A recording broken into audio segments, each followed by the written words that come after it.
شكرا للمتسابق عبد المحسن خرب، ويعطيه العافية على المشاركة المتميزة. الآن مع مشاركنا الثاني بهذه المسابقة بالمرحلة النهائية فهد عيد، فليتفضل.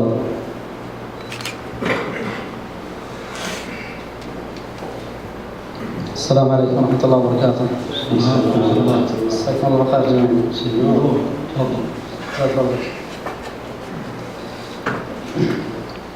راكب اللي سيقه مستانس له، سن جلد الوبل نشناش المكينه، بالكويت العصر قضى لازم له، قال يدعين العشا بطراف لينا، قال يدعين العشا بطراف لينا، يوم تله والمعزب سامح له، بغي قبل المسا شوفت خدينه، لو يناديه المنادي ما فطله، سن ربعه بالطريق مهوشينه، سن ربعه بالطريق مهوشينه.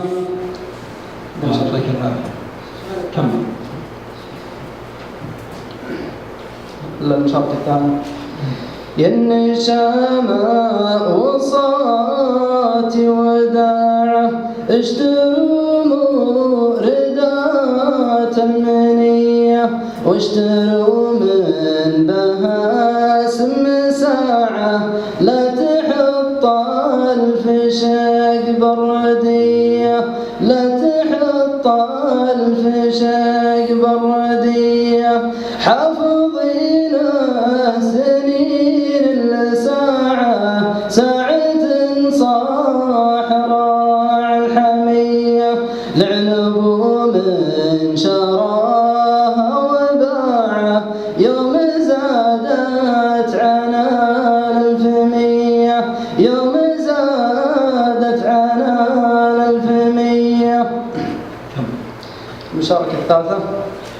يرجم عديتك وانا مشفق فيك، عسى مرازيم السحايب توطاك، الليل عديت علي مراقيك، ذكر علي ناب الارداف مرقاك، بديتني القلب مقدار دواديك، لا قلت لك ذاك السنع قلت لي ذاك، لولاك لا اجيب الصناديق نرميك، بل كن ربي يعتني ببلياك، بل كن ربي يعتني ببلياك.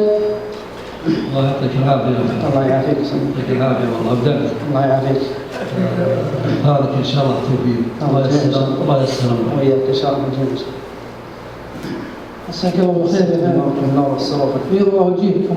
وجهك الله. بصراحة بالنسبة للقصائد الثلاث من الموروث الشعبي لقبيلة الجبيل، فكنا واضعينها كمحك اختبار، وقالوا هذه قديمة، فلكن أبدعته صراحة وجملته القصائد من القصائد الناس كبرى ومن فطاحلة الشعر، لكن بالشيلة أعتقد أنكم جملتوها كثير، وبيض الله وجهكم جميعا. الله يجزاك خير.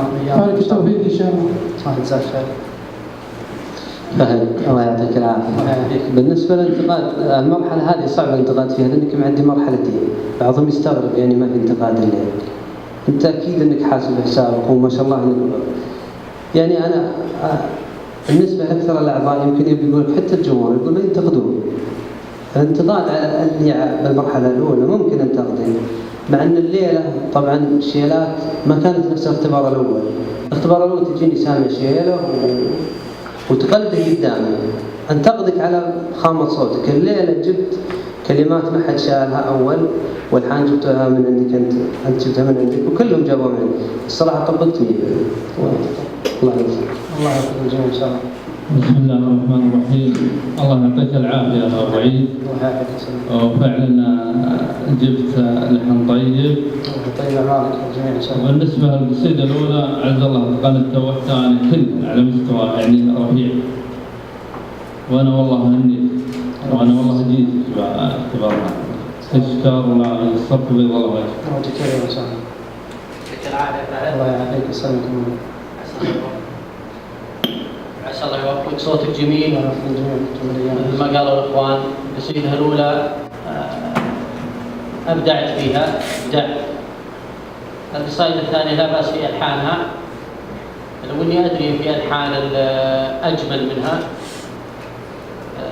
لكن احتمال أن قصيدة هيد الباطح هي رقم واحد بالنسبة لي أنا، عندي أنا، عشان كذا صار أبدعت فيها كذا الألحان اللي أنت ما شاء الله يوفقك. وجهة نظر من يعطيك العافية يا رب. الجميع ان شاء الله.